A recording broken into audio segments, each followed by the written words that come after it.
Hey there, you guys. My name is Rebecca, and I actually have a question for you all. Could you imagine yourself working 12 hours a day, 6 days a week with no paid vacation? And when you went to the job, you oftentimes saw your coworkers, who could be literal children, getting injured, even fatally at times, on the job? Would you want to work there? My guess is that many of you said no. Am I right? Well, those are the working conditions of people in the early industrial period. And what's the difference between then and now is that brave people stood up and demanded better. Enough is enough. And so you're probably wondering why I'm talking to you about this today, but it's because I want to share with you my most favorite holiday. It's May Day. It happens on May 1st of every year, and I've been celebrating it since my early 20s with my friends. And the holiday is about recognizing the gains we've made as workers and the sacrifices that were made to get us here to this point.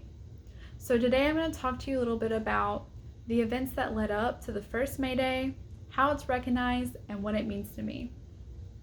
So let's first talk about the events that occurred to create the first May Day.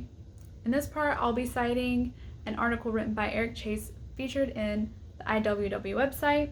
So on May 1st of 1886, the American Federation of Labor declared from this day on, there will be an 8-hour workday. People walked out of their jobs, they took to the streets, and they went on strike demanding just that.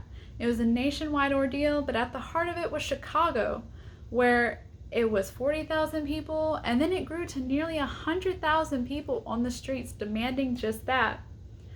It was mostly peaceful up until a few days later, where violence erupted at the McCormick Reaper plant.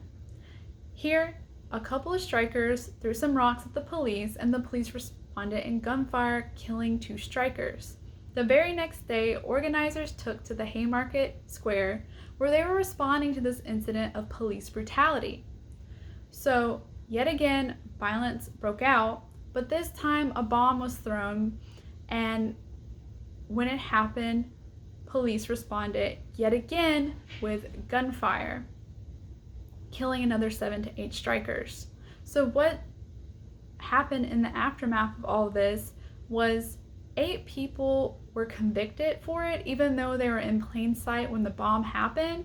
It's still unclear to this day whether the bombing happened from a striker or whether if it was an agent provocateur working for the police. Out of those 8 people, 3 were hung, and another one took his life in protest, and the remaining 3 actually were later pardoned. But what people saw around the world were these people were actually convicted for their political ideologies and died for it, as opposed to being convicted for their actions. But if it weren't for people pushing like they did, we wouldn't have the gains that we have today as workers, such as the end of child labor and the creation of the minimum wage, and also work safety laws. So now that we've understood the creation of the holiday, let's talk a little bit about how it's recognized. So while it started here in the US, it's not really celebrated as much as it is in other places. It's recognized in 66 countries as an official holiday, but celebrated in many more unofficially. It's commonplace for people to wear red to celebrate the bloodshed by people fighting for the labor movement. And people take to the streets, they sing songs, they also will go on strike to demand better working conditions for workers today.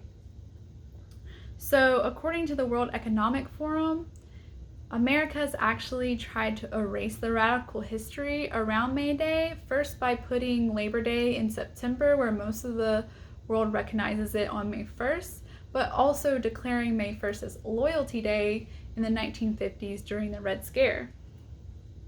And now I'm going to talk a little bit about the importance of it to me. So May Day is about honoring the lives of those who died during the Haymarket Square riot, but also the many more that have contributed to the labor movement. And it's important for us not to forget about the radical history in the labor movement itself, because if we don't realize the gains we've made, we're destined to lose them. So if it weren't for these brave organizers who were largely anarchists, communists, and socialists, we wouldn't have the workers' rights that we do today. And to me, I feel empowered when I look back on labor history, because I see that change is possible when we stand together as a collective. And it's that collectiveness and sense of unity that is truly intoxicating.